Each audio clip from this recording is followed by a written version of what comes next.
What would you do if you were sitting alone in a cafe, no one waiting for you, no one expecting you home, and four little girls slid into the seat across from you, looked you dead in the eyes, and whispered, "Pretend you're our father?" Because that's exactly what happened to him. A single dad, just trying to get through a quiet afternoon. And in 60 seconds, four little strangers rewrote his entire life, and their mother, a CEO who controlled everything, had absolutely no idea it was coming. Stay with me, because this story isn't just about love. It's about the kind of healing that sneaks up on you in the most ordinary of places, and the kind of family that chooses you before you ever get the chance to choose back. His name was Daniel Ashford. He was 41 years old, and on every Saturday morning for the past 2 years, he sat at the corner table of a small cafe called the Blue Kettle, ordered a cup of chamomile tea, and tried, really tried, not to think about everything he'd lost. The Blue Kettle was the kind of place that didn't try too hard. Mismatched chairs, faded watercolors on the walls, a handwritten chalkboard menu that changed depending on what the owner, an elderly Trinidadian woman named Miss Claudette, felt like making that morning. It smelled of cinnamon and something floral, and the acoustics were soft enough that the noise of the city outside barely reached you. Daniel had discovered it by accident 18 months ago, when his daughter Lily had dragged him down a side street to look at a stray cat she'd spotted through the railings of someone's garden. The cat had vanished by the time they reached it. But the Blue Kettle had been right there, its door propped open, releasing warmth into the November morning like an exhale. They'd gone in. Lily had ordered hot chocolate and a scone. Daniel had ordered tea he hadn't tasted because he'd spent the entire time watching his daughter try to eat a scone with the serious, concentrated effort of a child attempting surgery. She was 8 years old then. She was 10 now. And on Saturdays, she went to her grandmother's, his mother-in-law Genevieve, who was the kind of woman who believed that losing her daughter meant she had gained a second chance to raise a child, and who threw herself into Lily's weekends with an intensity that was both touching and slightly overwhelming. That left Daniel alone. Which was fine. He was fine. That's what he told himself, at least, as he settled into the corner table on a Saturday in mid-October, unwrapped his scarf, and ordered his chamomile tea from a young server named Priya, who had long since stopped asking if he was expecting anyone. He wasn't. He never was. The cafe was about half full, the usual Saturday crowd of couples sharing pastries, a group of university students with laptops and defeated expressions, an older gentleman who read the same newspaper every week and tooted at it as though it owed him money. Daniel liked all of them, in the way you like the background of a painting. They were part of the texture of the place. They made him feel less like a man sitting alone and more like a man sitting quietly in the middle of life. He took out a small notebook. Not for writing, not really. He was an architect by profession, and sometimes his hands needed to move when his brain was busy doing nothing at all. He sketched the curve of the window frame, the angle of the chandelier, the way the morning light fell across the floor in long amber strips. His tea arrived. He wrapped both hands around the mug. Breathed. This was the 1 hour in his week that belonged entirely to him. No client calls. No school runs. No dinners to cook or permission slips to sign or nights lying awake trying to figure out how to explain to a 10-year-old why sometimes grief comes back even when you thought you were done with it. No careful, measured conversations with his in-laws about whether he was managing. No well-meaning invitations from colleagues who still thought the solution to widowhood was dinner parties. Just the tea. Just the light. Just the sound of other people living their lives at a comfortable distance. He had been sitting there for perhaps 20 minutes, the notebook open, the tea half-drunk, when the door of the Blue Kettle flew open with enough force to rattle the little bell above it. And in came the storm. There were 4 of them. Small. Identical. Each wearing a matching navy raincoat with yellow buttons, the kind that came in a set. Each with the same dark hair, braided neatly in 2 plaits, tied with the same yellow ribbons. Each with the same wide, clever brown eyes that swept the room with the efficiency of 4 tiny surveyors. They were 7 years old, though Daniel wouldn't know this for some time. What he knew in that first moment was that they were very small and very confident, and that no adult had followed them through the door. The cafe noticed them the way you notice when the temperature in a room suddenly changes. A few heads turned. The older gentleman with a newspaper looked up over his glasses. Priya paused mid-wipe of the counter. The 4 girls stood in the entrance and assessed the room. It was a remarkably organized process for children so small. They were clearly doing something, consulting silently, the way only people who have shared a womb can, with glances and small gestures that communicated entire sentences. Daniel watched this with mild curiosity. He was, by profession, someone who noticed things, the load-bearing elements of a structure, the way a space made people feel, the small details that determined whether something would hold. He noticed, for instance, that despite their confidence, the girls' hands were clasped together in pairs. The 2 on the left held hands. The 2 on the right held hands. And the smallest one, fractionally smaller than the others, though it took a moment to clock it, was clutching the sleeve of her nearest sister rather than her hand. Something about that small, hidden gesture made his chest tighten. Then the smallest one pointed. Directly at him. "Him," she said. Her voice was surprisingly clear and carrying for someone her size. "He looks safe." 3 pairs of eyes joined hers and fixed on Daniel. He became suddenly and acutely aware that he was holding a cup of tea with both hands like a man in a very gentle painting. The 4 girls crossed the cafe with the purpose of a small military unit and arranged themselves around his table. 1 on each side. The smallest, the one who'd pointed, positioned herself directly opposite him and placed her hands flat on the table. "Hello," she said. "My name is May. These are my sisters, Ava, Zoe, and Chloe."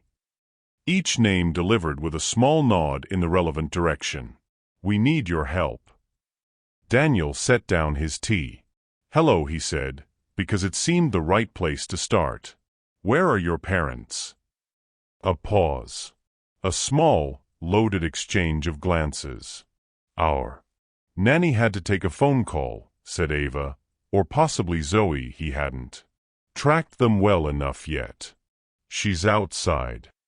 "Outside," Daniel repeated.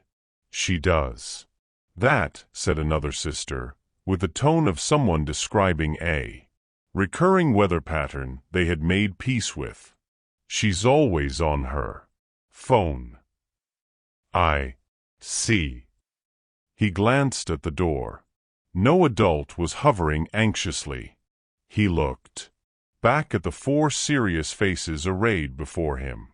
"And what kind of help do you need?" May leaned forward slightly.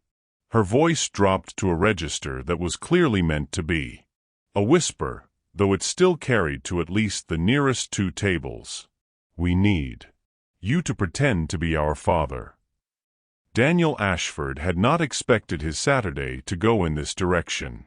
He looked at the 4 girls. They looked back at him with the particular intensity of children who have decided something and are waiting for the adult to catch up.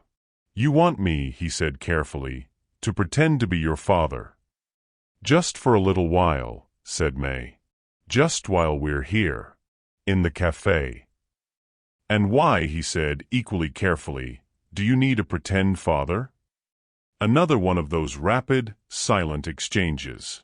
Then Ava. He was becoming more certain of Ava, who had a small habit of tucking her left plate behind her ear when she was thinking, said, "Because there's a man at the counter. He keeps looking at us. And when adults are with someone, other adults don't bother them." Daniel glanced, very casually, toward the counter. There was indeed a man, late 40s, bulky winter coat, nursing an espresso, who had the particular quality of presence that Daniel associated with people who took up more space in a room than their physical size warranted. He wasn't doing anything alarming. But he had, now that Daniel noticed, glanced at the girls twice in the past 30 seconds. It might mean nothing. He was in a cafe. Children in matching raincoats were unusual. You'd look. But Daniel was also a parent. And something in him, The same something that woke him at 3 in the morning whenever Lily made a sound, the same something that stood between his daughter and every unknown thing in the world, had already answered the question before his rational mind finished deliberating. "All right," he said. He straightened his jacket, folded his notebook closed, and looked at each of them in turn. "What do I need to know?" For a moment, all 4 of them stared at him. Then May broke into a smile so sudden and so blinding that it was like someone turning on a light.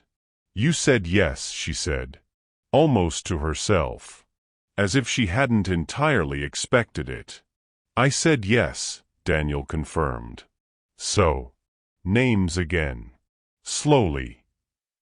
They went through the introductions again, this time at a pace he could follow. Ava was the one who tucked her plate. Zoe had a small scar above her right eyebrow and spoke with slightly more caution than the others, as though each sentence had been reviewed for accuracy before release. Chloe was the tallest by 1.5 centimeters, held herself accordingly, and had opinions. And May, the smallest, the one who'd pointed, had the kind of eyes that seemed to be calculating several things at once, and yet there was something underneath the calculation, something careful and old. They were, he was already certain, extraordinary.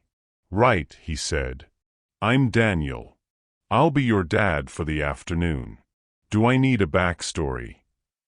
"We talked about that," said Chloe. "You're an architect. You take us to the park on Saturdays. Our mum is very busy." "Your mum," he said. "She works a lot," said Ava simply. He didn't ask anything further. It wasn't his business. And Priya was approaching with a look of professional warmth and barely concealed bewilderment. "Are these?" she began. "My girls," said Daniel. "They'll have hot chocolate." And he glanced at them. "Scones." "With jam," said Chloe. "With extra jam," said May. "Please," added Zoe, with a look at her sister that suggested please was non-negotiable. Priya smiled, the real one, not the professional one, and retreated. Across the cafe, the man in the bulky coat glanced at their table once more, read the scene accurately, and turned back to his espresso. Daniel exhaled. "Right," he said quietly. "We're doing this." May folded her hands on the table with an air of deep satisfaction. "Yes," she said. "We are." He would think about that afternoon many times in the months that followed. It had the texture of a dream, not the formless, directionless kind, but the sharp-edged, vivid kind that stays with you and occasionally surfaces without warning in the middle of something mundane, like signing a planning application or making toast. The hot chocolates arrived. The scones arrived. The girls settled around him with the ease of children who had decided something and were now simply living inside their decision, and what followed was 2.5 hours that Daniel could only describe, later and privately, as the most unexpectedly alive he'd felt in years. Ava wanted to know what he drew in his notebook. He showed her. She studied the sketches with the focused attention of someone who would be an architect or an artist or possibly a crime scene investigator, and then she asked if she could try. He passed her the notebook and pen, and she drew, carefully, seriously, a building that was part house, part rocket ship, and part something he couldn't identify but that she explained was a library for birds. "They don't have anywhere to read," she said, as though this were an oversight humanity had allowed to persist for too long. He told her she wasn't wrong. Zoe asked him about load-bearing walls. Not in those words. She asked why some walls couldn't be knocked down, which she'd heard someone say on a television program and had been thinking about ever since. He explained it. She listened with intense concentration, asked 3 clarifying questions, and then said, "So some things look the same as other things, but they're actually doing more work." "Exactly," said Daniel. She thought about this. "Like people," she said. He didn't have an answer for that, so he just nodded. Chloe had opinions about everything and delivered them with the confidence of someone who had not yet encountered the experience of being consistently wrong. She had opinions about scones, The ones at the Blue Kettle were in the top 3 she had ever eaten, a ranking she maintained with apparent seriousness. About the color of the walls, acceptable but could be improved with more yellow, and about a woman at the next table whose hat she considered outstanding. "You could tell her," Daniel said. "I don't know her," said Chloe. "That's the best time to pay a compliment," Daniel said. "You get to make a stranger's day." Chloe considered this. Then she turned to the woman at the next table and said with great seriousness, "Your hat is exceptional." The woman, who turned out to be called Helen, and who was, she said, rather fond of that hat herself, beamed. The encounter lasted 3 minutes and seemed to delight everyone involved. Chloe turned back to Daniel with the expression of someone who had been handed a useful piece of information they intended to keep. "You're right," she said. "That was good." And then there was May. May, who had orchestrated the whole thing. Who had chosen him with the authority of a small general making a tactical decision. Who now sat beside him. She had relocated from opposite to beside sometime in the second half hour, without comment, as though it were simply the logical thing, and drank her hot chocolate in slow, deliberate sips. She didn't talk as much as the others. She watched. She participated, but she also seemed to be doing something else at the same time, taking some kind of measurement. Of him. Of the afternoon. Of whatever she had hoped for when she pointed across the cafe and said him. "About an hour in," she said without preamble. "Do you have kids?" "A daughter," Daniel said. "Lily. She's 10. "Where is she?" "At her grandmother's." May considered this. "Do you miss her?"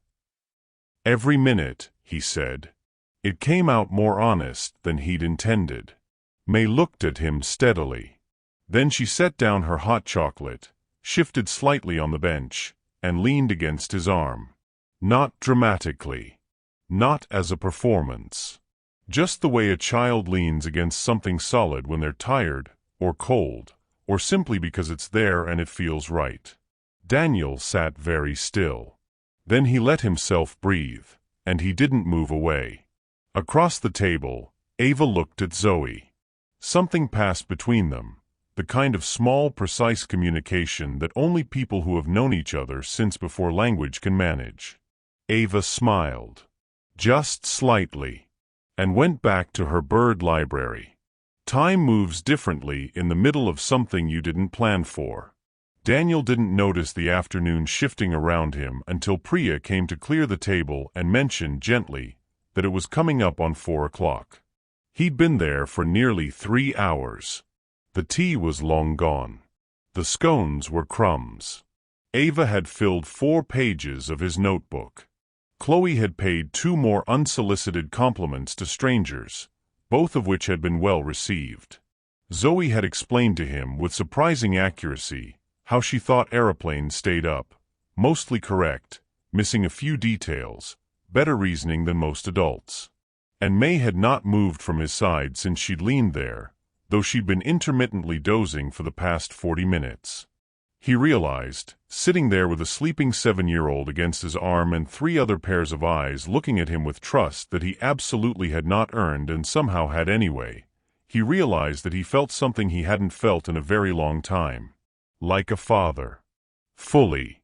Not the careful, managing, getting through it version. The real thing. It hit him somewhere behind the sternum, not painfully, but with the particular force of something true. He had spent 2 years being a father at half capacity. Not because he loved Lily any less, but because grief had knocked out part of him that had powered the rest, and he'd been running on what remained. He did it. He showed up every day, and he did it.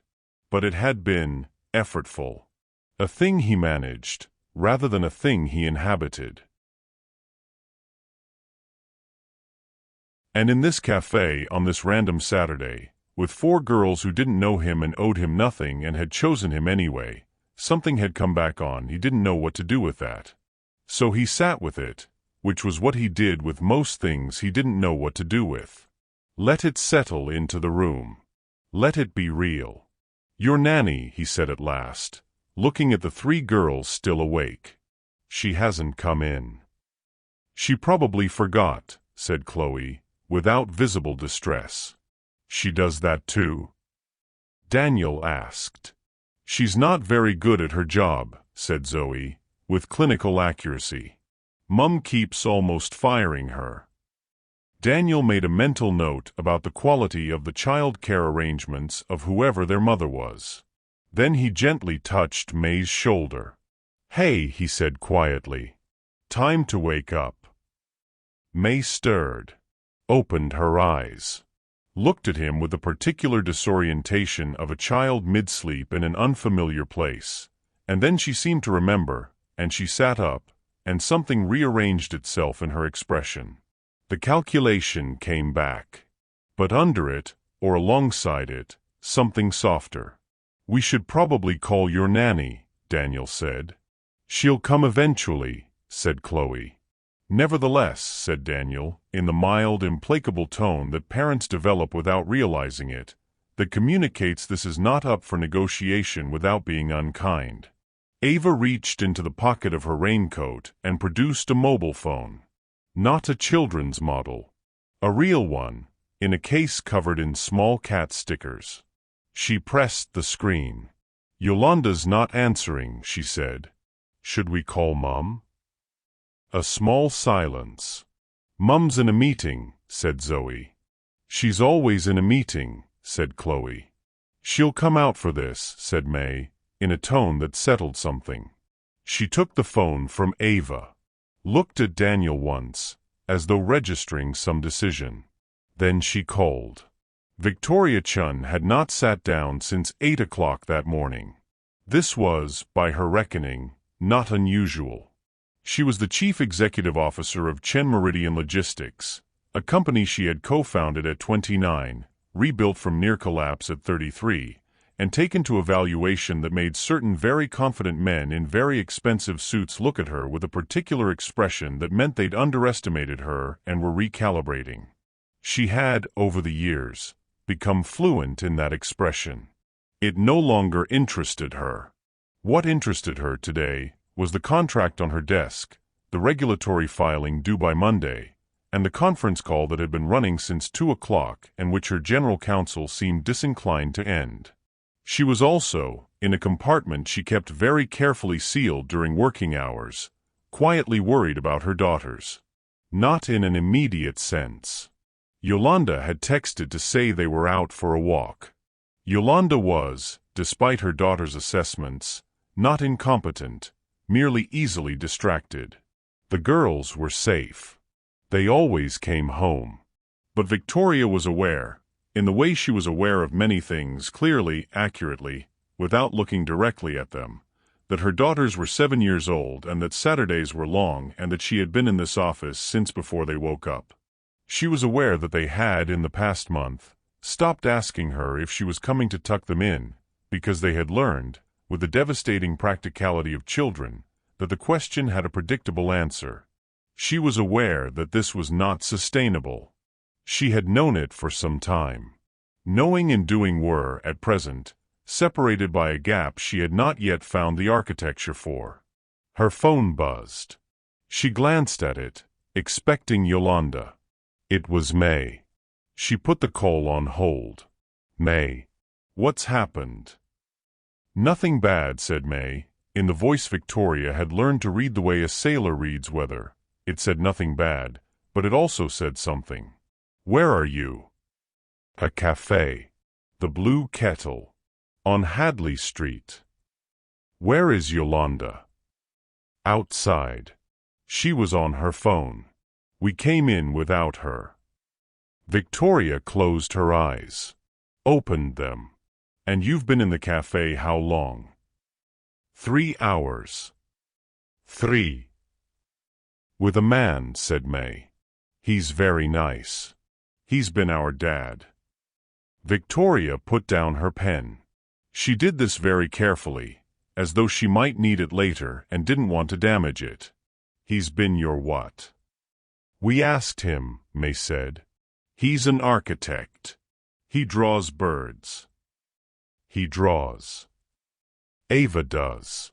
In his notebook. He let her. Mum, we're fine. Come and get us. A pause. Please. Victoria was already standing. Already reaching for her coat. I'm coming, she said. Don't move. Don't talk to any more strangers. He's not a stranger anymore, said May. He's our dad. May. Pretend dad. Obviously. Stay there, said Victoria. And she was already out the door. The Blue Kettle was 12 minutes from her office building if you walked quickly, which Victoria always did. She found Yolanda outside, sitting on a low wall with her phone, visibly not registering that nearly 4 hours had passed. Victoria said 4 very precise sentences to her. Yolanda turned gray. Victoria did not raise her voice. She rarely did. Raised voices were, in her experience, a symptom of having run out of better options, and she generally kept better options in reserve. She pushed open the door of the cafe. The bell above it rang. She scanned the room with the speed of someone used to processing a lot of information quickly. And she found them, her 4 daughters, impossible to miss in their matching navy and yellow, in the corner booth. They were laughing. All 4 of them. At something the man at the table had said or done, she couldn't tell from here. Chloe was laughing with her whole body, the way she did when something hit the exact right spot. Ava was covering her mouth. Zoe was shaking her head with what looked like fond disapproval.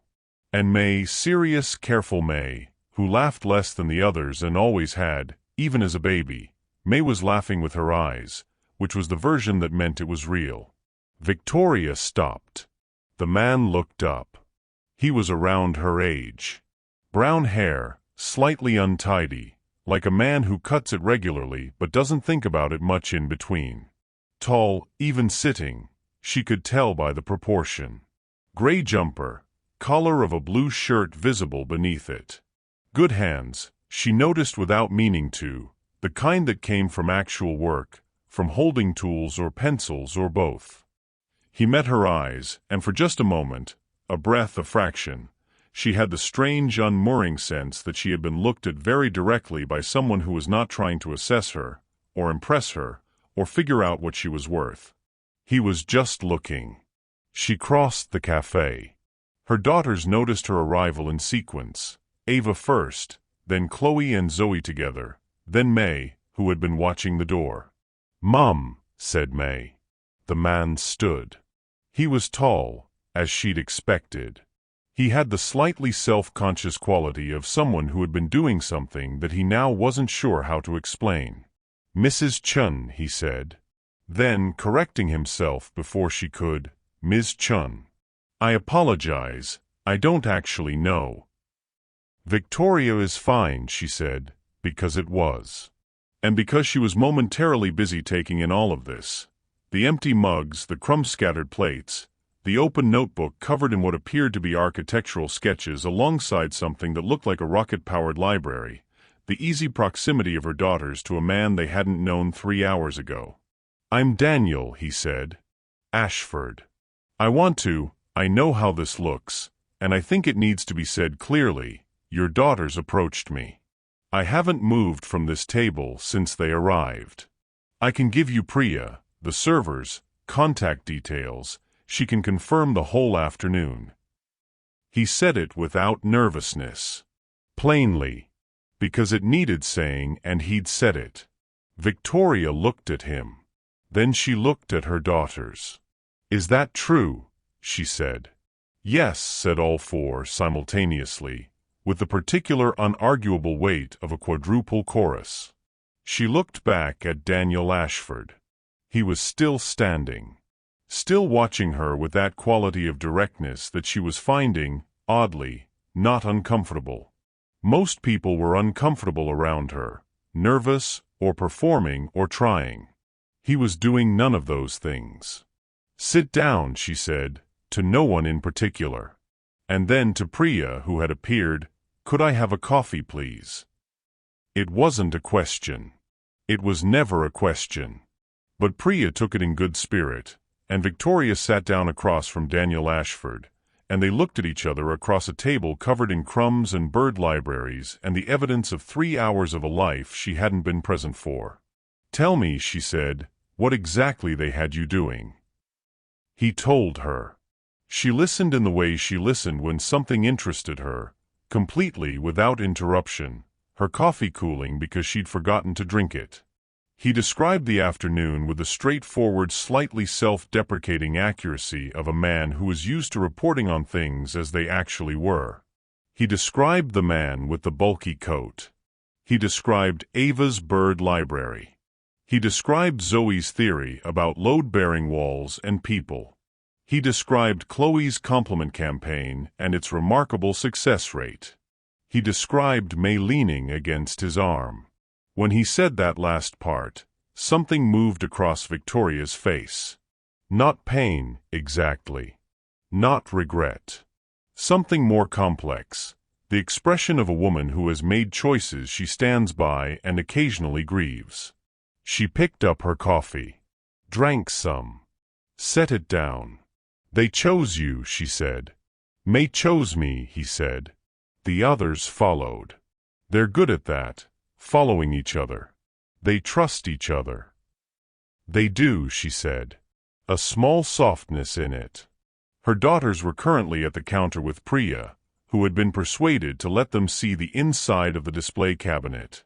Daniel had the sense that Priya had not put up much resistance. "They've never done that before," Victoria said. "With a stranger." "I know." May said something to that effect. She did. "She said you looked like you needed us too." He said it plainly, exactly as it had happened.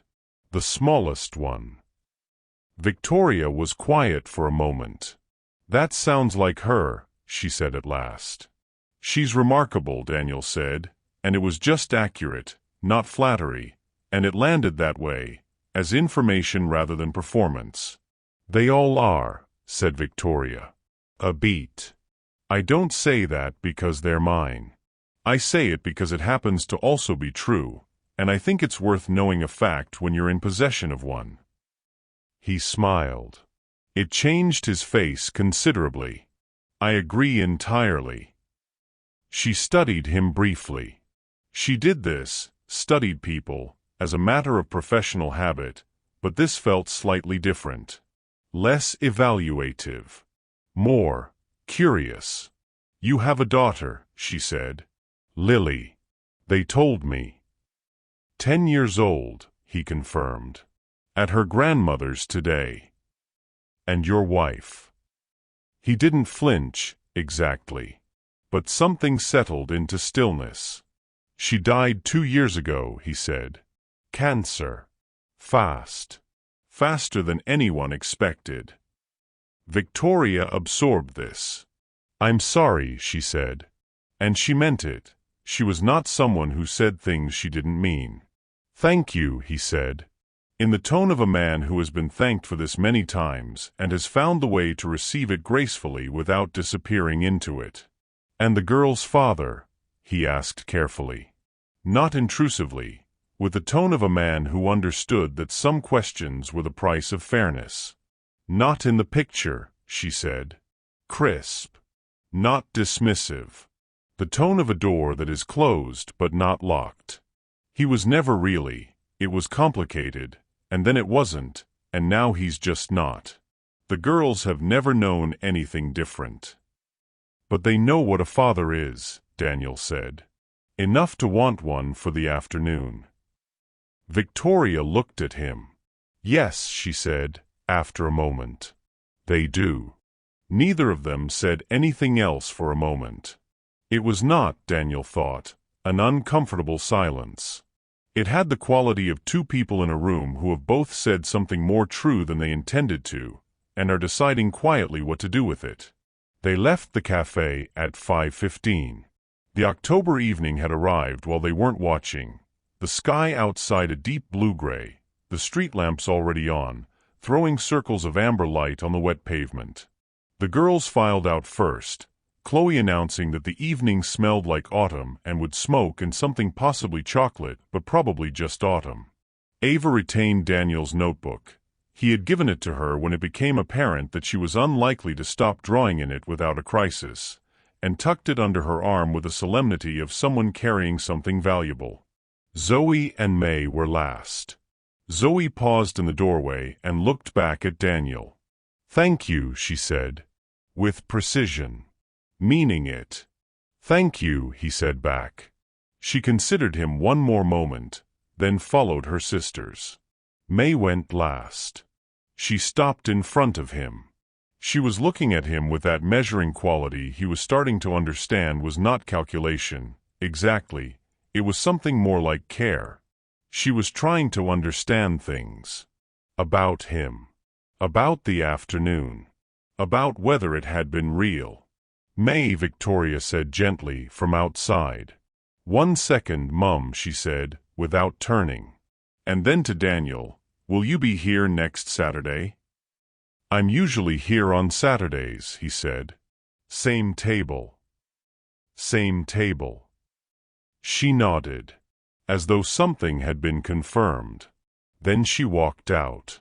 Daniel stood in the doorway.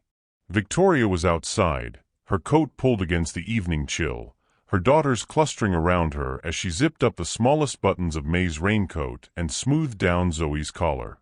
She moved through it efficiently, practically, and then Chloe said something, and she laughed, sudden and brief, and her whole face changed in a way that he suspected very few people ever saw. She looked up. Their eyes met across the short distance of the pavement. "Thank you," she said, genuinely, "for all of it." "It was a good afternoon," he said. She looked at him a moment longer than necessary. Then she gathered her daughters and turned and walked away down Hadley Street, all 5 of them, yellow and navy and the dark wool of her coat. He stood and watched until they turned the corner. Then he went back inside, paid his bill, tipped Priya generously, and walked home through the October evening with his hands in his pockets and something turned on inside his chest that he'd thought might have gone out for good. He didn't tell anyone. Not his mother, who called on Sunday evening and with whom he spoke for 40 minutes about Lily's project on the water cycle and a problem with the boiler and the upcoming parent-teacher conference. Not his colleague Marcus, who shared his office and had an almost supernatural sensitivity to anything that might constitute a story. Not even Genevieve, who was perceptive in the way that women who have survived enormous things are often perceptive, and who sometimes looked at him as though she could read the margins. He didn't tell Lily, though it had the shape of something she might like. Lily was curious and warm and had lately been asking him, carefully, in the tentative way she did when she was trying something she wasn't sure about, questions about whether he was ever lonely. He said no. He mostly meant it. But this week he said it with slightly more certainty. He went back to work. He drew things. He made decisions about cantilevers and drainage and the structural requirements of a library extension in the north of the city whose project manager called too often and whose brief kept evolving. He collected Lily from school on Tuesday and on Wednesday and on Thursday, and on each day she told him something, about a girl in her class who was funny, about a book she was reading, about a dream she'd had about a whale, and he listened fully in the way he always tried to, and it felt, he noticed, easier this week. The fraction of himself that had been away somewhere was back. Or more of it was. On Thursday evening, after Lily was asleep, he sat in the kitchen with a glass of water and thought about the question Zoe had asked. Some things look the same as other things, but they're actually doing more work. Like people, she'd said. He thought about the way Victoria Chun had walked into that cafe. The way she'd taken the room in one sweep, without it looking like she was doing it. The way she'd sat down across from a stranger who'd spent 3 hours with her daughters and asked him to explain himself, not with suspicion, but with the directness of someone who needed information in order to act correctly. He thought about the way she'd laughed at something Chloe said, and how brief it was, and how completely it changed her. On Friday, he thought, it was one afternoon. For small girls and a cup of tea. It was one afternoon, and he would be there next Saturday because he was always there on Saturdays. And if they came back, they came back, and if they didn't, he still had his notebook and his tea and the amber light on the floor of the blue kettle, which had always been enough. He thought this clearly and sincerely, and with some conviction. He was there at 9:30 on Saturday. Same table. Fresh page in a new notebook. They arrived at 10:10. The same navy raincoats, same yellow ribbons. The same formation, though this time when the door opened, they came in at a slightly less military pace. More tentative. As though they were checking first that he was there. He was there. Chloe spotted him first, and the pace immediately restored itself. They crossed the cafe with purpose. Ava was carrying his old notebook, he noticed, the one she'd borrowed. She set it on the table in front of him with both hands, formally, as though returning a significant object. "I finished the bird library," she said. "There are also fish now. I thought they deserved somewhere to read as well."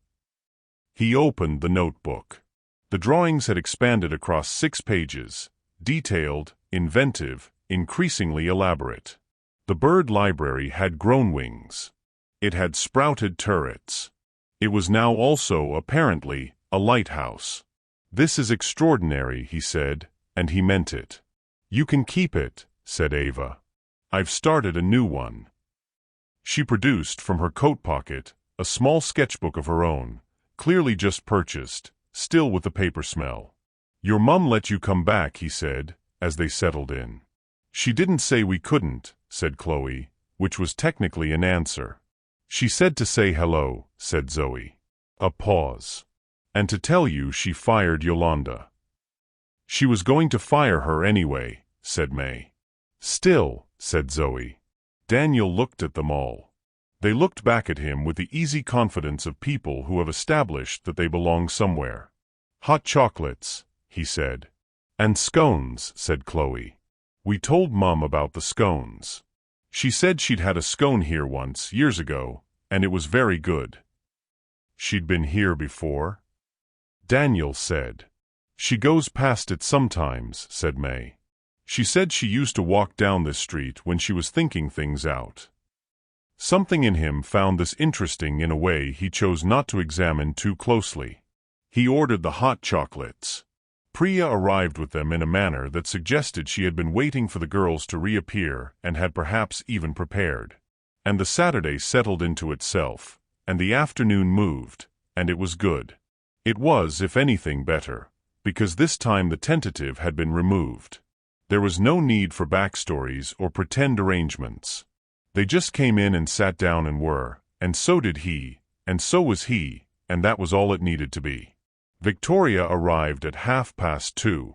She was in different clothes this time, not office clothes. Dark trousers, a soft-looking dark green top, hair down rather than up. She looked less like a CEO and more like a person, and Daniel registered this in a way that was not quite neutral and did not try to convince himself otherwise. She stood in the doorway for a moment. He raised his hand. Just slightly. She came in. Her daughters, unprompted, redistributed themselves to give her space. This happened so smoothly it was almost choreographic. Ava and Zoe shifted to the adjacent table with their sketchbooks. Chloe announced she was going to ask Priya about the cinnamon scrolls in the display case, and May looked at her mother with the expression of someone who has arranged something and is pleased with the arrangement. "You're terrible," Victoria told her, without heat. "I'm 7, May said, and went to join Chloe. Daniel and Victoria looked at each other across a suddenly empty stretch of table. "She's been planning this since Wednesday," Victoria said. "The girls coming back, or the redistribution?" "Both." She sat. "She asked me if I wanted to come. I said, I think I said I'd see. She took that as a yes. Did you want to come?" She looked at him directly. In the way she did things, without cushioning. "I'm here," she said. He nodded. "Fair enough." Priya arrived with coffee. She had not waited to be asked, and then retreated to the counter, where Chloe was conducting what appeared to be an authoritative interrogation about the pastry rotation schedule. "I looked you up," Victoria said, "after last week." She said it without apology. "Chen Meridian does a lot of construction. I have a professional interest in architects." "And a personal one, apparently," he said. "A beat. I wanted to know who my daughters had spent the afternoon with," she said. "That's very reasonable," he agreed. "What did you find?" "Ashford and Reed Architecture. 14 years. Some good projects. The Meridian Arts Center was yours." "Mine and my partner Joanna's," he said. "She did most of the interior logic. I did the bones." "The bones are exceptional," she said. "A factual assessment. I went to the opening." He stared at her. "You were at the opening." "We were looking at arts venues for a community program we were sponsoring. I was there for about 40 minutes. 3 years ago," he said. 3 years ago. They absorbed this small, strange coincidence. The world was not that large, ultimately. People moved through it, and sometimes their paths had come close before they ever met. "My wife was there," Daniel said quietly. "She loved it. She kept pointing at things, the way the light moved through the atrium in the late afternoon. She said it was the best thing I'd built." He paused. "She was always right about things like that." Victoria was quiet for a moment. Then she said, "It moved the light beautifully." He looked at her. She was looking down at her coffee. "Thank you," he said. The same words as last week, but different now. Carrying something else. She looked up. And for a moment there was nothing managed about either of them, nothing professional or careful or held at distance. They were just two people sitting across a cafe table in October, with their losses and their children and a whole complicated, continuing life apiece, looking at each other. Then Chloe's voice rose from the counter. "Mum, did you know there's a savory option?" And the moment released, and they both smiled, and it was good. By the third Saturday, it had become a thing. Not a formal thing. Nobody had proposed it or agreed to it.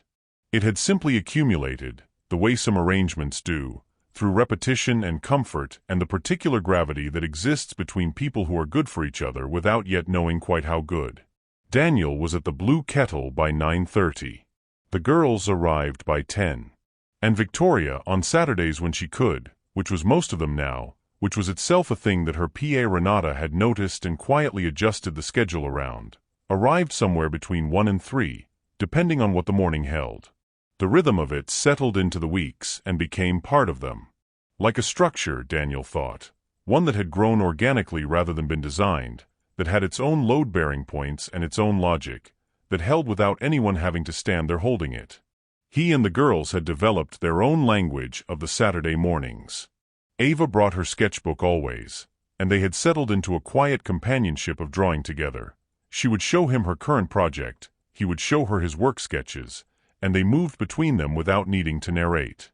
Zoe arrived each week with a question she'd been incubating, something structural or scientific or logical that she'd encountered during the week and needed to interrogate. Chloe had extended her compliment campaign to everyone who worked at the Blue Kettle, had opinions about each item on the menu, and had begun what she described as researching the perfect scone by the scientific method of eating one each visit and comparing. May was the variable. Sometimes she talked, sometimes she watched, sometimes she sat next to him and sometimes across from him, and he had learned to read the version of her that arrived each week and respond accordingly. He had also, without designing it, learned things about their mother. He learned she took her coffee black and slightly stronger than most places made it. That she walked fast everywhere. That she laughed at things that surprised her, not the things that were meant to be funny, but the things that caught her off guard. That she had a habit of straightening things, menus, napkins, the notebook she'd borrow from him to write something down and always return precisely aligned. He learned she was working on a restructure of her logistics division that was giving her headaches she didn't mention unless he asked, and then described with the brisk precision of someone who found talking about work both necessary and slightly embarrassing. He learned she was learning Portuguese, for reasons she waved off, though he suspected it was partly for her daughters and partly for herself. He learned she had a complicated relationship with sleep, that she didn't do enough of it, that she didn't consider this a problem, and that she was probably wrong about that. And she learned things about him, in the easy way of people who are together regularly enough that information moves without being requested. She learned about Lily, her particular humor, her gift for empathy, her current obsession with marine biology that had resulted in 6 library books about cephalopods, and the news that she was going to be an octopus for Halloween. She learned about the boiler, which Daniel had finally replaced in November. She learned about his partner Joanna, who had been his closest friend for 20 years and who he trusted entirely. She learned that he sketched when he was thinking, and that he went quiet when something bothered him rather than saying so, and that he made very good tea, better than cafe tea. He'd shown her once, a small tutorial on temperature and steeping time that she had listened to with more attention than the topic strictly required. What neither of them talked about, the thing between them that was growing in the space between all the other things. The way a pause sometimes went a beat longer than it needed to. The way they'd both reach for the same thing on the table and both stop. The way, once or twice, he'd said something and she'd looked at him with an expression that crossed her face too quickly to read, but that left him thinking about it afterward. The girls, of course, had been tracking this with the focused interest of 4 small scientists observing a slow-developing experiment. He introduced Lily to the Saturdays in early November.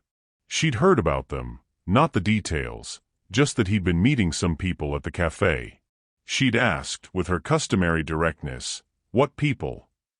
He'd told her, a woman and her 4 daughters, who had accidentally become friends. 4 daughters. Lily had said. At the same time? Quadruplets, he confirmed. She had been very interested in this from a biological standpoint. She was also, he noticed when he brought her along for the first time, entirely at ease within approximately 7 minutes of meeting the girls. This was partly Lily's constitution. She moved through the world with a warmth that people tended to respond to, and partly because Chloe had immediately asked her, without preamble, what she thought was the best scone she'd ever had, and Lily had taken this question with complete seriousness and provided a thorough answer, and they had been in agreement on several points, and that was that. Ava had shown Lily the sketchbooks. Lily had shown Ava a drawing she did.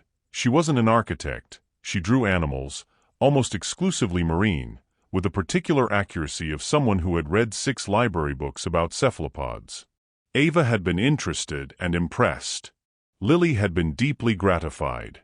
Zoe had asked Lily, with customary precision, what she thought about the bioluminescence of deep-sea creatures, because she'd been thinking about light and how it worked underwater. Lily's expression had been that of someone who has found their people. She's really smart, Lily told Daniel later. 4-7. She's really smart for any age, he said. True. A beat. Their mum is really nice too. He looked at her. She was looking at her hot chocolate with the expression she wore when she was saying something that had more underneath it. She is, he said. She asked me about my octopus project, Lily said. Like, real questions. Not just being polite questions. She wanted to actually know. She's like that, Daniel said. Lily looked at him sideways. 10 years old and already fluent in the language of things not quite said. Dad, she said. Yes. The first time they spoke outside the cafe was a Tuesday in November. He'd had a difficult day. A project had hit a planning objection that was partly political and partly structural and mostly frustrating, and he'd spent 6 hours dealing with it and arrived at school pickup 20 minutes late and found Lily sitting outside the office with a library book and the particular expression of a child who has decided not to make you feel bad about something and therefore is making you feel slightly worse. Dinner had been fine. Bedtime had been fine. He'd done everything correctly and been exactly where he was supposed to be, and the afternoon had still felt like a loss. The planning objection, the lateness, the look on Lily's face, all of it combining into the specific texture of days that were just hard, without any single catastrophic thing. He was in the kitchen at 9:30 with a glass of water when his phone buzzed.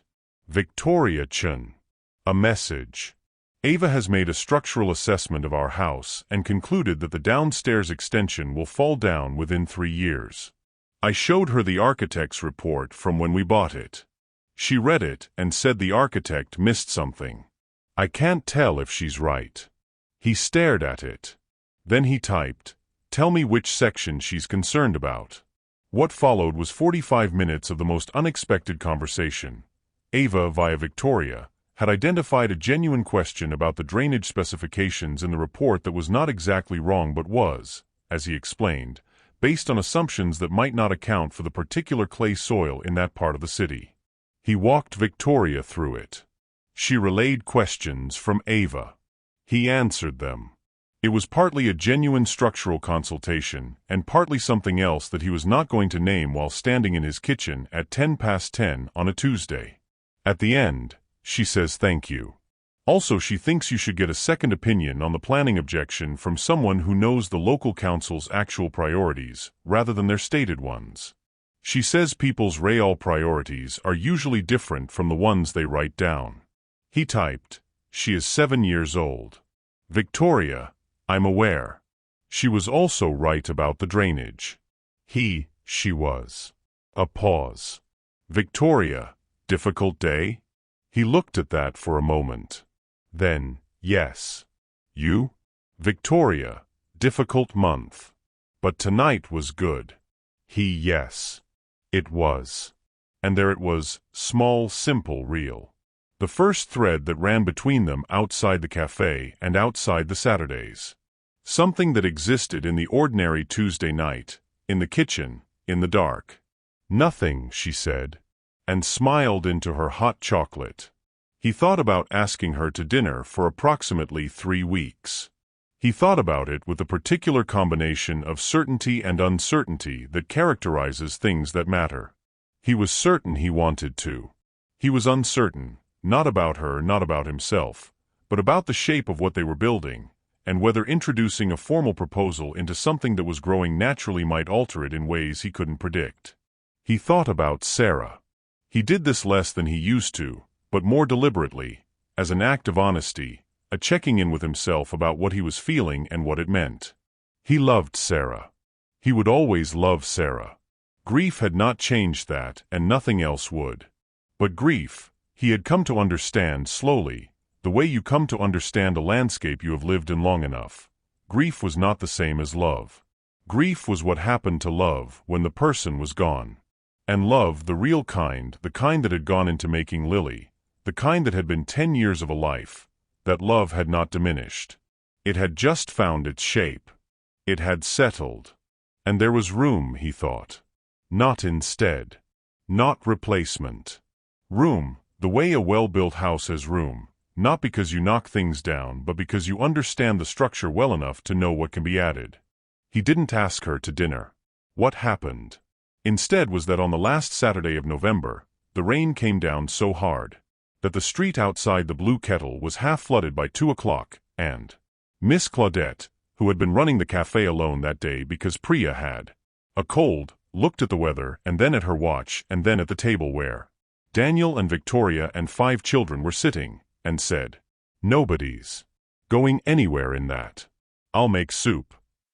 And she made soup, a rich, dark callaloo that fogged the windows and smelled like the kind of cooking that came from somewhere deep and certain. She brought it to the table in mismatched bowls and sat down with them because, she said, she'd been on her feet since 6 and she deserved it. What followed was 2 hours that Daniel would keep, the way you keep certain photographs, not because they're the most dramatic, but because they captured something that was true. Miss Claudette told them about Trinidad, about her grandmother's kitchen, about the first winter she'd spent in England 30 years ago, and how she'd made callaloo to stay warm and hadn't stopped. Chloe asked questions with her usual intensity. Zoe cross-referenced something Miss Claudette said about the island's geography. Ava drew. Lily and May had ended up side by side, Lily explaining something about cephalopod camouflage with her hands, while May listened with the focused, serious attention she gave to things she found genuinely interesting. Victoria, beside him, had her hands wrapped around her bowl. At some point during Miss Claudette's story about the great callaloo competition of 1987, she'd leaned very slightly against his arm. Just for a moment. Just the pressure of someone relaxing into a space. He hadn't moved. She hadn't moved. The rain came down outside. It was, he thought, better than dinner. Daniel's partner Joanna noticed first. She came into his office on a Wednesday morning in early December, put a coffee on his desk, sat down in the chair across from it, and said, "You're different." He looked up from the planning revision. Different how? Better. She said it the way she said most things, simply without cushioning.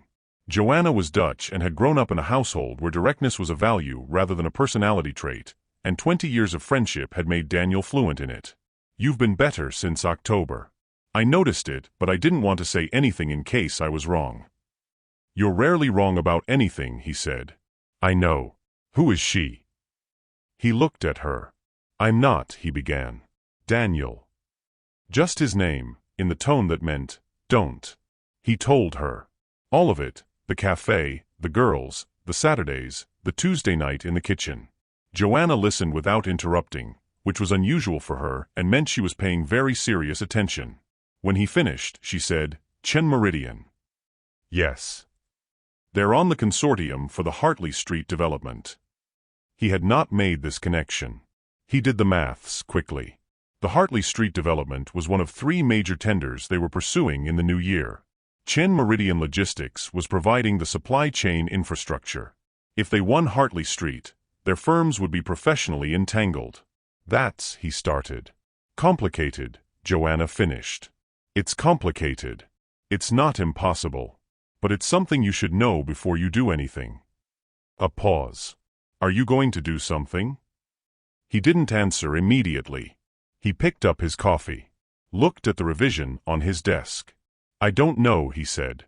"I think I want to be honest with her about all of it before anything. If anything." "That's the right instinct," Joanna said. She stood. "Also, Daniel." She paused in the doorway. "Sarah would have liked her, I think. Based on what you've said." He looked at her. "I'm not saying that to give you permission," Joanna said. "You don't need permission. I'm just saying it because it's true, and I think you should know." She left. He sat for a long time with the planning revision and the coffee and Joanna's words. Sarah would have liked her. He thought she was right. It happened on a Thursday, not a Saturday. He sent her a message, "I need to tell you something. Can we talk outside the Saturdays?" She replied within 10 minutes, which was faster than usual, and told him something, "Yes." "Thursday? There's a place near my office." The place near her office was not a cafe.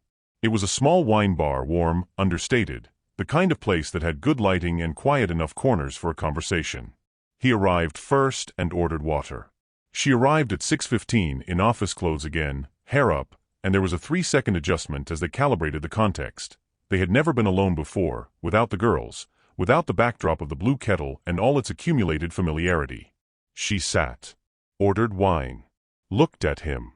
"You look serious," she said. "I am, a bit," he said. "There are 2 things. One is professional. One is the other kind." She set down her wine. "The professional one first." He explained the Hartley Street situation. He did it clearly and without underplaying the complication. If they pursued anything between them and his firm won the development, there would be a professional overlap that required careful management. He had already spoken to his solicitor. There were ways to structure it. But she needed to know before anything else was said. She listened. She was very good at listening. She took in information with the whole of herself, not just the surface. "I know about Hartley Street," she said, when he finished. He blinked. "You do." "I put Chen Meridian into the consortium before October. Before the cafe." She said this with a slight flicker of someone who has been waiting to see when a thing would come up. "I was going to tell you." "Were you?" "Yes. I was waiting to see if," a pause. Very slight. "If there was going to be anything to disclose it for." She looked at him. "Is there?" He looked back. "That was the other thing," he said. She waited. He said, "Since October, I've been aware that whatever this is, it's more than Saturdays. I'm aware that there are obvious complications. Your daughters know me as something specific. My daughter is involved." We have professional crossover. And I haven't known how to bring any of that up without it sounding like I'm building a case, because I'm not building a case." He stopped. "I'm just telling you what's true." Victoria Chun was quiet for a moment. Then she said, "I know." Just that. Direct, as always. "You know," he repeated. "I've been watching it develop for 2 months," she said. "I'm not someone who, I don't generally let things happen around me without being aware of them." A small breath. "I've been aware." "And," he said. She turned her wine glass. "Once. The way she did with things on the table when she was choosing words. The girls adore you," she said. "Lily is wonderful. The professional situation is manageable. I've seen the frameworks for it. And she stopped. Started again. "I am not someone who has made room for this kind of thing. In a long time. It hasn't been a priority, it hasn't been possible, and I've been very good at ensuring it stayed that way." "But," he said. "But," she said, "you came back to the same table every Saturday, and you let 4 strange children sit with you, and you never made it into a performance. You were just there. Consistently. And I am, it turns out, not as immune to that as I thought." He looked at her. She looked back. 2 people in a wine bar in December, in the particular light that falls between saying something and everything that follows. "So what do we do?" he said. "I think," she said slowly, "we're careful. We're honest, with each other and with the children. We don't move faster than it's ready to go. And she seemed to choose the next word with care. We continue." "Continue," he said. "The Saturdays," she said. "And whatever else is also true." He nodded. "I can do that." "Good," she said. And picked up her wine. And across the table, they were not quite what they'd been before, and not quite what they'd eventually become, but they were something real, and they both knew it, and for now that was enough. December did something to the city. It wasn't just the lights, though there were lights everywhere, strung between buildings and wound around railings and arranged in the windows of shops. It was something more than lights. It was the way people moved differently, slightly slower, slightly more inward, as though the year were gathering itself for its ending and everyone was participating. The Saturday cafe sessions took on a different texture. The Blue Kettle put up a small Christmas tree, 8 inches tall, silver, placed on the counter next to the till, and Miss Claudette appeared one Saturday in a red cardigan with a small embroidered robin on it. The cinnamon smell was stronger. The windows fogged faster. People sat with their mugs longer. The girls were electric with December. All 4 of them, but Chloe and Ava in particular, had developed elaborate opinions about Christmas that they communicated at some volume. They were interested in the logistics of the whole enterprise. Where did the decorations come from? Why were trees involved? How did other families do it? What did Daniel and Lily do? What did Daniel and Lily do had become gradually a recurring question. Not an intrusive one. It came from genuine curiosity, from the particular interest children take in the customs of other people's houses. He told them they had a real tree, which Lily chose and which took approximately 40 minutes longer than necessary because she applied rigorous criteria. They had Genevieve for Christmas dinner, Sarah's mother, because Genevieve's cooking was extraordinary and because it was important to Lily to be with her grandmother and because the house needed other people in it. "What do you do?" Lily asked the girls, one Saturday when she'd come. "Mum works in the morning," said Chloe, without any particular bitterness. It was simply true. "Last year she came home at 2, said Zoe. Which was better than the year before. "We have Grandma Chun in the afternoon," said Ava. "She makes dumplings." "Mum tries to make dumplings," said May, "but Grandma won't let her because she folds them wrong." "I fold them perfectly," said Victoria, from across the table, without looking up. "Grandma says otherwise," said May. "Grandma is biased." This exchange made Lily laugh her real laugh, the one that went all the way up to her eyes. It made Daniel look at Victoria across the table and find her already looking at him, and they shared the kind of smile that belongs to people who have been paying attention to the same things. Ava gave him a drawing in mid-December. She presented it on a Saturday morning, before Victoria arrived, with the gravity of someone delivering something they'd worked on. She had clearly worked on it. It was not the quick, joyful sketches she did at the table. This was careful, considered. It was a drawing of all of them. At the table. Him, the 4 girls, and in the background, just indicated arriving at the door, a figure in a dark coat who was clearly their mother. Lily was there too, leaning toward Zoe, both of them mid-conversation. Miss Claudette was in the corner with her apron. It was, for a 7-year-old, remarkable.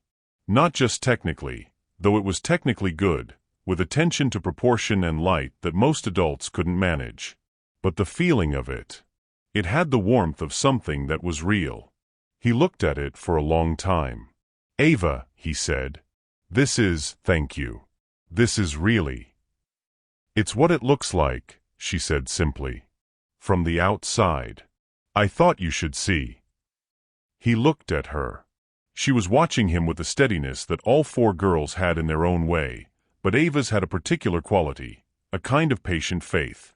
As if she had seen something was true and had made a record of it and was simply waiting for everyone else to catch up.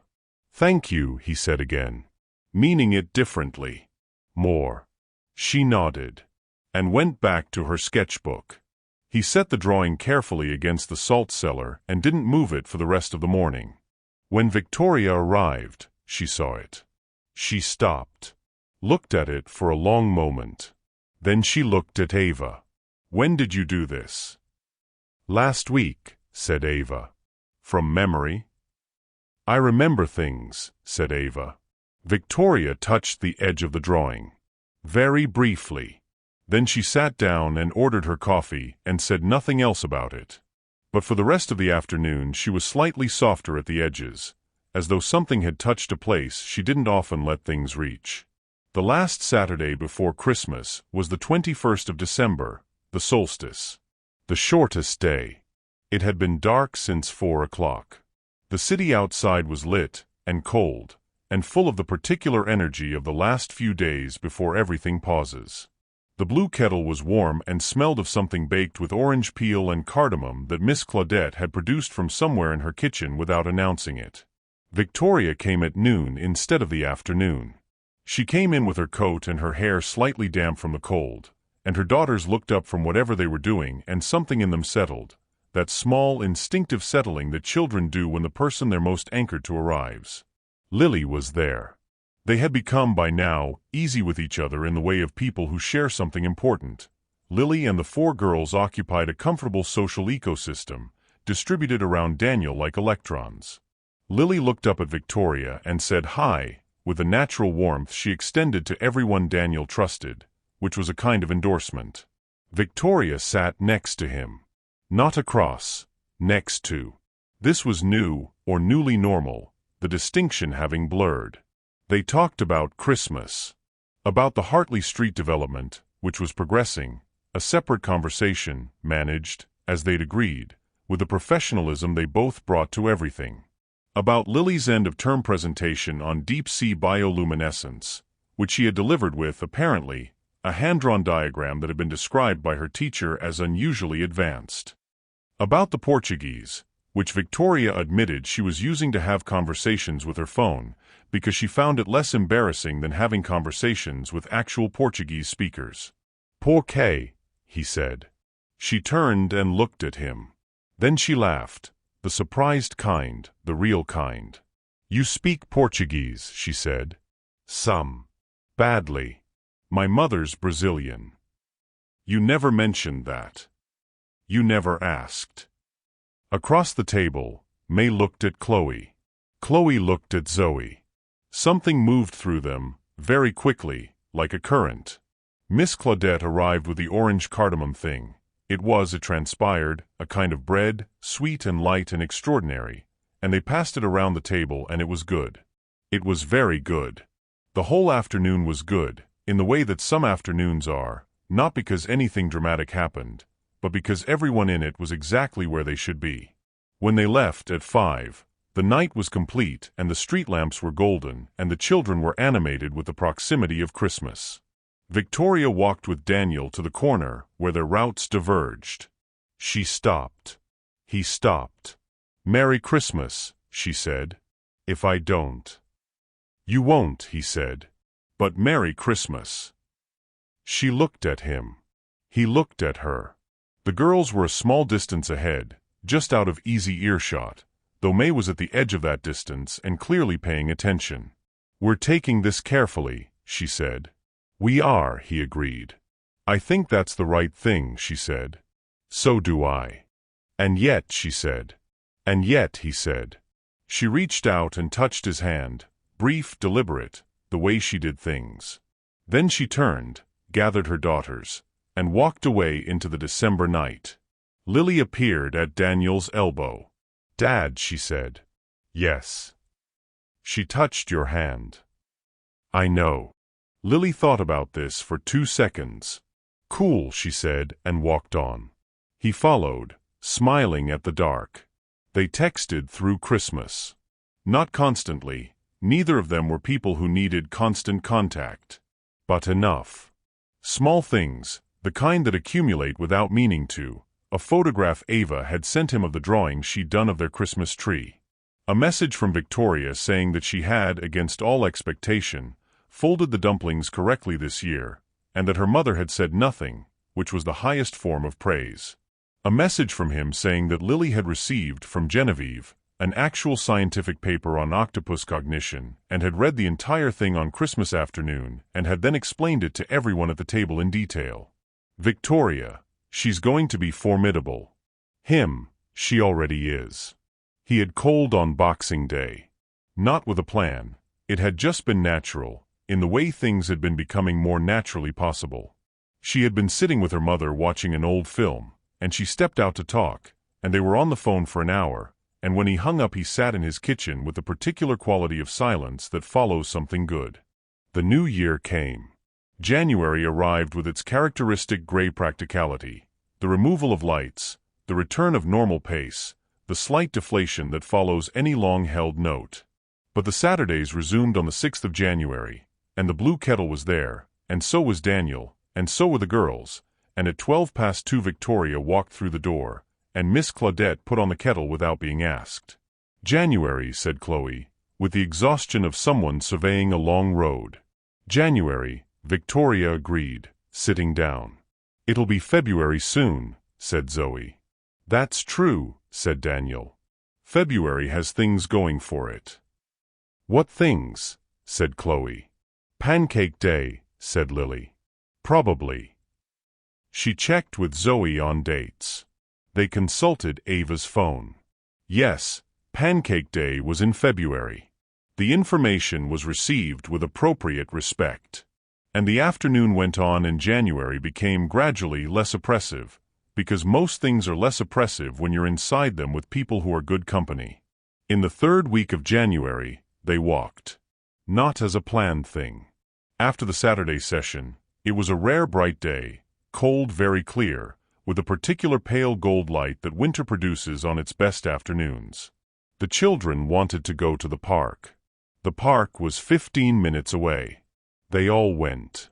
The 5 children moved ahead in the easy, loose formation of people who've learned each other, Lily and Zoe in the back discussing something with evident mutual engagement, Chloe and Ava beside them with Chloe gesturing at things she wanted to assess, May slightly apart from all of them, doing what May did, observing, measuring, thinking things through. Daniel and Victoria walked behind. Not deliberately side by side, it was just how it resolved, without either of them arranging it. Their arms were close. Not touching. Almost. They talked about January and the Hartley Street development and a decision Victoria was weighing about expanding into a new territory. He asked her questions and she answered them and asked him questions back, and it was the conversation of people who are genuinely interested in what the other person thinks, not just looking for their cue. At the park gates, the children poured in and scattered with the freedom of people released from constraint. They found a bench.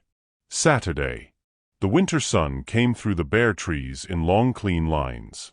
"May asked me something this week," Victoria said. What was it? She asked if you were going to be around for a long time. He was quiet for a moment.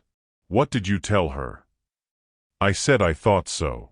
She was looking at the children in the park. I said I hoped so. He looked at her profile. The clear winter light made everything sharper. What did she say? She said good. And then she went back to her book. Victoria paused. She doesn't say things she doesn't mean. I know, he said. None of them do, she said. They're better at honesty than most adults I know. I think it's because they've always had each other. They've never needed to perform for anyone. Neither do you, he said. Not really. She looked at him. I perform all the time. I just call it something else. Not here, he said. She considered this. Looked back at the park. Chloe was now conducting what appeared to be a one-sided negotiation with a pigeon. Lily was watching this with delighted attention. Ava was crouched down near the edge of the path, studying something. No, Victoria said, at last. Not here. And in the space of that last word, something settled between them. Not a declaration, nothing so formal.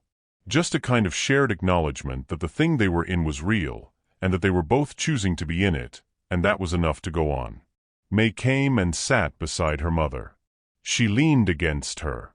Then she looked at Daniel across her mother, and said, "The pigeon has a whole corner." "I heard," Daniel said. "Chloe is losing," said May. "She'll be fine," said Victoria. "I know," said May, and settled further against her mother's side, and closed her eyes in the winter sun, and Daniel sat beside them both, and the park moved around them, and the afternoon was good and clean and real. He asked her to dinner in February. Not dramatically. On a Tuesday evening text, at around 9 o'clock, which had become their natural hour for non-urgent communication, "There's a restaurant I've been meaning to try. Would you come?" She replied after 4 minutes, "Yes." The restaurant was small and Italian, and somewhere in between formal and casual, which suited them both. They were not people who needed fanfare, but they were people who recognized that some occasions deserved attention. He booked a table by the window. He wore the good jacket. She arrived in something dark green that he later couldn't have described precisely, but that had the quality of being exactly right on her. It was different from the wine bar in December. At the wine bar they'd been disclosing things, being careful with the structure of what they were building. This was different. This was simply them. Together, in the ordinary human sense, without the weight of disclosure. They ordered food. They drank wine. They talked. They talked about things they hadn't talked about before, the way you do when you've earned that. About her career and how she'd built it, which was a story of extraordinary determination and occasional luck and the refusal to accept that the two were mutually exclusive. About the year the girls were born, which she described with the particular mixture of joy and terror that parents describe extraordinary events they survived. About his first year without Sarah, not in the grief-heavy, difficult way, but in the way of someone who has been through it and can now touch the edges without being undone. "You said she was always right about your buildings," Victoria said, with the wine in her hand. "She was," he said. She understood spaces. What they were for. Not technically, but the feeling of them. She'd walk into something I'd designed, and she'd know immediately if it was working. Was she right about the arts center? She was right about everything. Victoria was quiet a moment. What would she think of all this? He thought about it seriously, which she'd expected him to. He didn't rush it. "She'd think it was good," he said. "She'd like you. She'd be embarrassingly direct about it." He paused. "She'd tell me not to overcomplicate it." "Are you overcomplicating it?" "No," he said. "But I've been at risk of it." She smiled. Not the managed smile, not the professional one.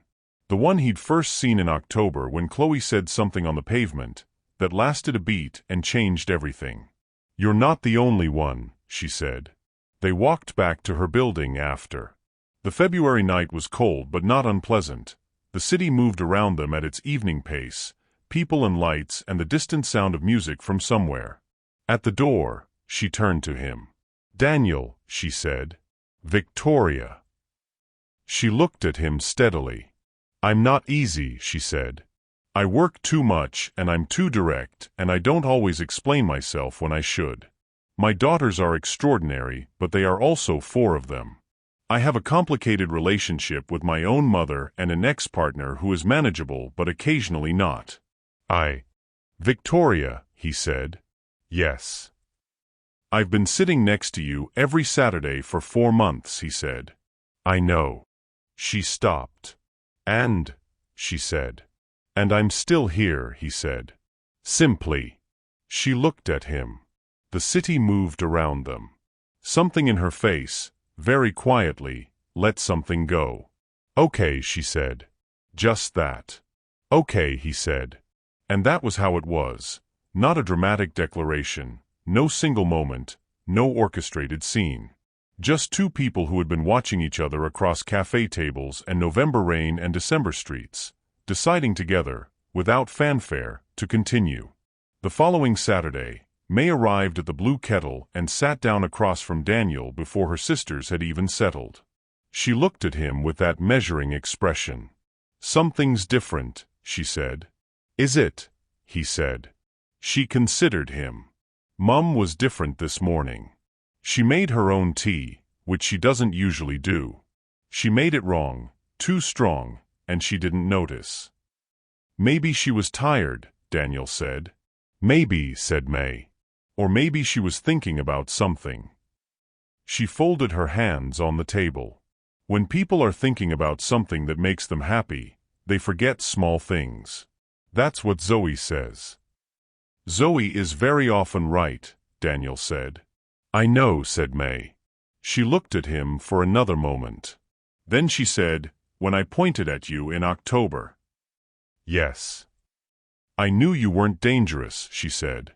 "I could tell. But that wasn't the only reason."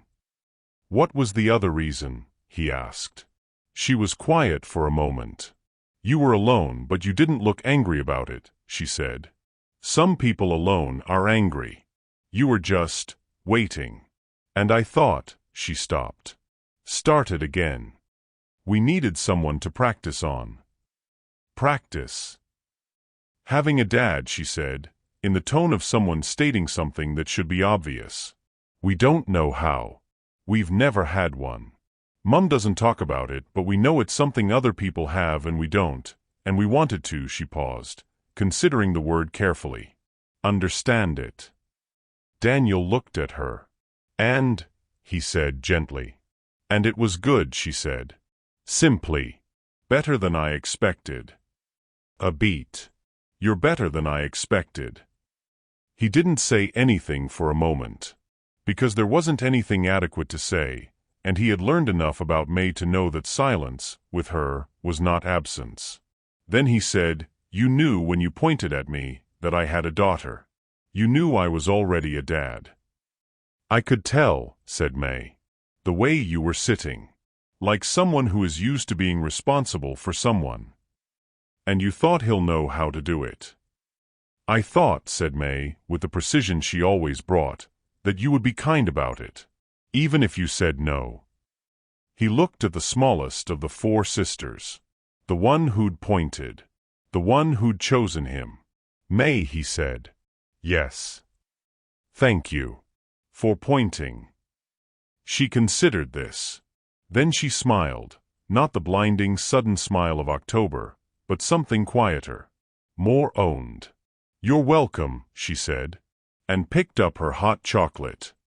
March arrived as it always did, sideways, unreliable, full of false starts. The Hartley Street development had cleared its planning approval in February, with the amendments Daniel's team had drafted. The professional relationship was managed carefully, with the additional governance structure their solicitors had drawn up. Joanna had reviewed everything. It was workable. More than workable. The Saturdays continued. The Saturdays had become, without announcement, the gravitational center of the week. Not just for Daniel, Lily now circled them as naturally as breathing. The girls had built their own ecosystem around the table at the Blue Kettle. Ava's current sketchbook project was an illustrated atlas of imaginary libraries around the world, each in a different architectural style. Zoe had begun asking Miss Claudette about the science of flavor, which Miss Claudette engaged with at length and with evident delight. Chloe's compliment record was now in the 40s, and she maintained it with the rigor of an athlete tracking a personal best. May had started drawing too. Quietly, in a small notebook she kept separate from Ava's. She didn't show the drawings to anyone except one Saturday Daniel. She placed the notebook open in front of him while he was refilling his tea and walked away before he could respond. He looked at the page. It was a drawing of 2 adults and 5 children. Stick figures, but confident ones, each one individually rendered, with small details that made each recognizable. The smaller adult had dark hair and stood in the middle. The taller adult stood at the edge, slightly behind, one hand just at the shoulder of the smaller one. They were in the park. He could tell by the tree she'd drawn, just its outline, but the shape was right. He closed the notebook gently and put it on the table. When May came back, she glanced at it and then at him. He said nothing. She picked it up and put it in her pocket. That was all. That was enough. Lily and Zoe had become, by March, something that could only be described as devoted. It had happened in the natural way of deep friendships, not all at once, but through the accumulation of shared things. They shared a ferocious interest in how things worked. They shared a commitment to accuracy. They shared the particular experience of being the serious one in a group of people who were slightly less serious, and finding in each other relief.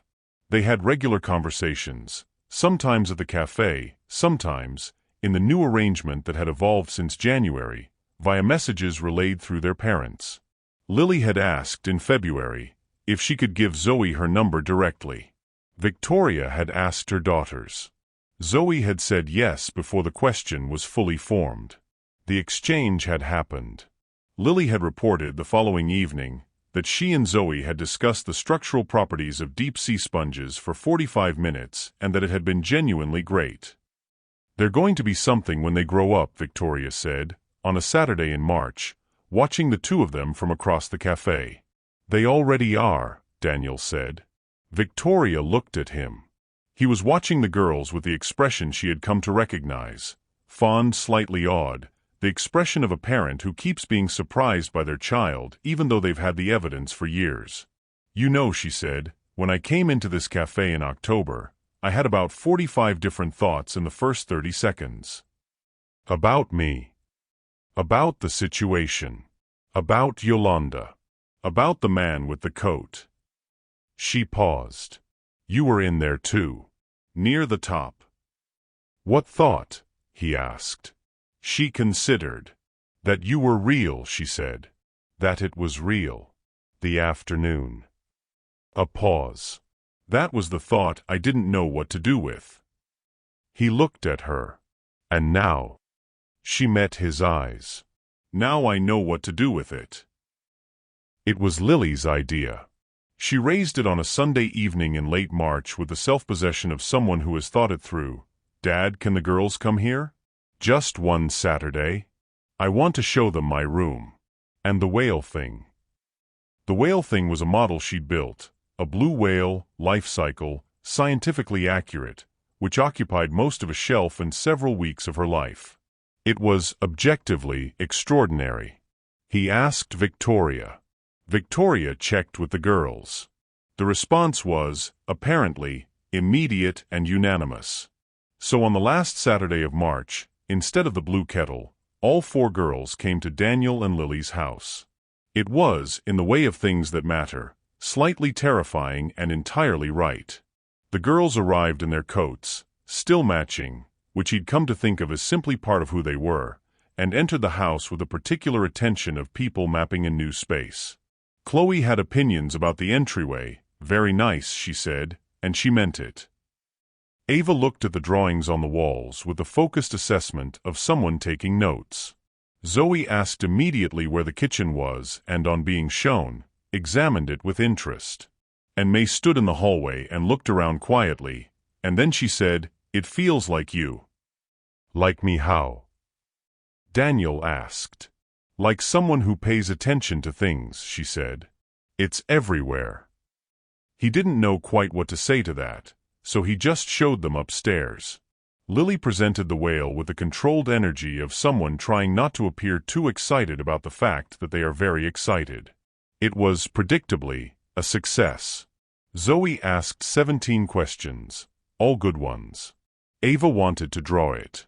Chloe touched it with one finger and said quietly, "It's perfect," which was not how she usually operated, and the sincerity of it moved Lily visibly. May looked at it for a long time. Then she said, "Did your mum help you?" Lily glanced at her dad. He gave her nothing, because this was her territory. "My mum died when I was 8, Lily said.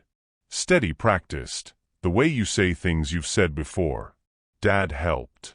And my grandma. But mostly I did it because I wanted to." May looked at her. "My mum helped me make something once," she said. "She was really bad at it. She got glue everywhere."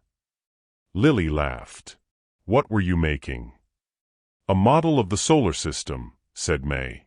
"Saturn had too much glue. The rings are all wrong." "I can help you fix it," said Lily. "If you want." May looked at her. "Okay," she said. And that was how Lily became someone May trusted, in the particular matter-of-fact way May trusted people, directly without ceremony once. Victoria arrived at 1 o'clock. She stood in the doorway of Daniel's house and looked at the life inside it, her 4 daughters distributed through the space like they'd always been there, Lily moving between them with the ease of someone in her element, the sound of the house alive with children.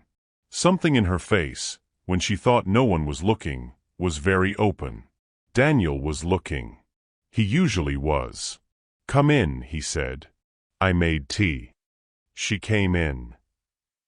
By April, 6 months since the October Saturday that started everything, the shape of things was visible, if you knew what you were looking at. The Saturdays continued, unchanged in the essentials. Miss Claudette had begun reserving the corner table, unrequested, from 9:30 every Saturday.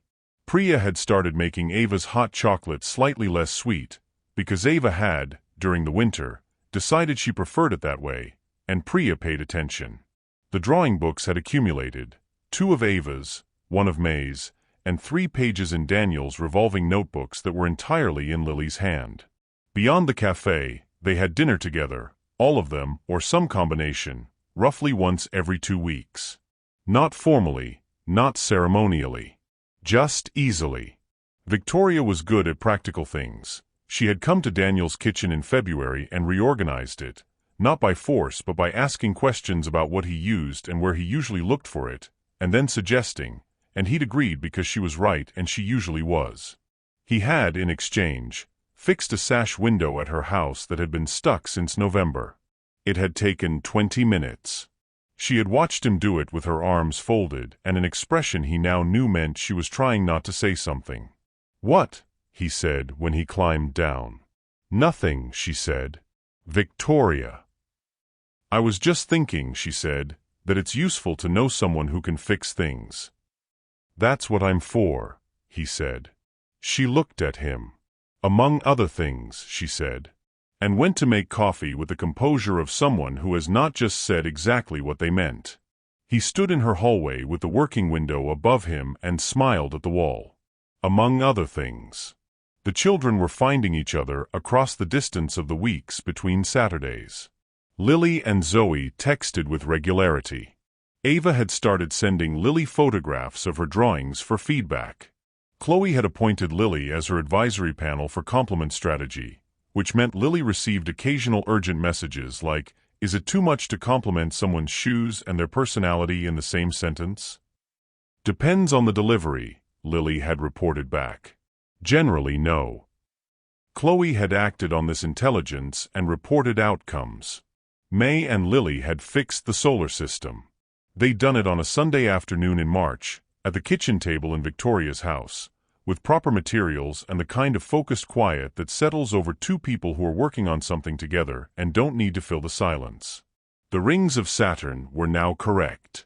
May had looked at it when they were done with an expression that Lily described to Daniel afterward as like when you fix something properly and it's a relief. Daniel understood exactly what she meant. He was at the Blue Kettle by 9:15 on a Saturday in April. The morning was clear, the kind of spring morning that feels like a declaration, that arrives suddenly after all the gray and says, "It's back, it's here, I kept my word." The light through the windows of the cafe was warm and direct. The door was propped open for the first time since October. From somewhere outside came the sound of birds. He had his tea. His notebook. The drawing Ava had given him months ago, which he now kept folded in the back of each notebook, carried forward always to the new one. He thought about October. The door flying open. 4 small girls in matching coats. He thought about May pointing at him across the room and saying him, with the authority of someone who had already made up her mind. He thought about 2.5 hours that had changed the shape of his life without him having any say in the matter. He thought about how sometimes the most significant things arrive that way, not with a plan, not with warning, but with a 7-year-old's pointed finger and a question asked in good faith, and a man who happened to say yes. He was thinking this when the door opened. The bell rang. He looked up. 4 girls in matching coats, different ones now, green for spring, same yellow ribbons. Behind them Victoria, without her office coat, in something light and unhurried, her hair loose, looking like a Saturday. They came in. They found him, as they always found him.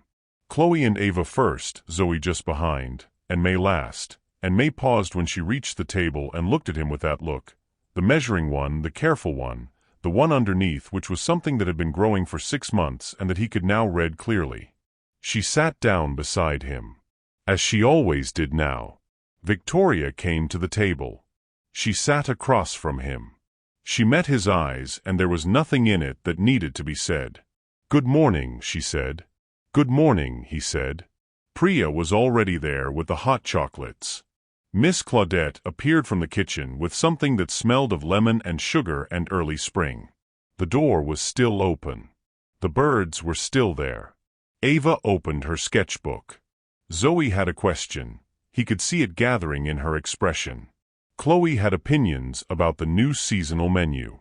And May leaned against his arm. Lightly. The way she did. The way she had from almost the beginning. He let himself breathe. The morning settled around all of them.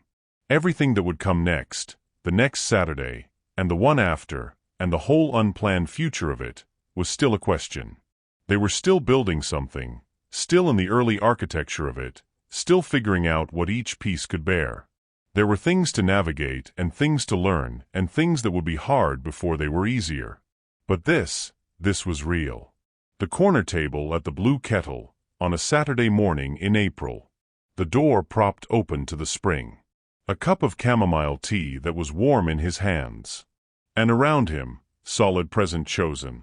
A life that had found him in October when he wasn't looking, through the door of a cafe he hadn't known he needed, on a morning he hadn't known would matter. He hadn't been looking for anything. But 4 small girls in yellow ribbons had looked at him and seen something worth pointing at.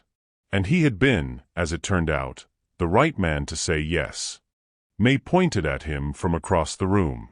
It was a Sunday afternoon in October, exactly 1 year, and they were in the park, and he was standing slightly apart from the group because he'd been looking at the line of trees at the far edge and thinking about the light they'd give in winter, and she had found him and pointed with the same authority she'd had at 7, and called across the grass. "Come back. We're doing the thing." "What thing?" he called back. "The thing where we all sit together," she said, as if this were self-explanatory. Because by now it was. He walked back across the grass. The sun was low and amber. Lily was already there, cross-legged on the rug, talking to Zoe. Chloe was eating something. Ava had her sketchbook. Victoria was sitting with her knees tucked up, her coat spread beneath her, and she looked at him when he came back and said nothing, just made space. He sat beside her. May sat beside him. The 5 children and 2 adults on a rug in October, with the trees going gold and the sky going soft and the whole long year behind them. Complicated and good and full of the ordinary, extraordinary material of lives lived alongside people who chose you. Nothing was settled, exactly. Nothing had been announced or decided in the formal sense. There was still the future to navigate, still things to understand, still the slow ongoing work of 2 families, 2 singular, complicated families, finding their shape together.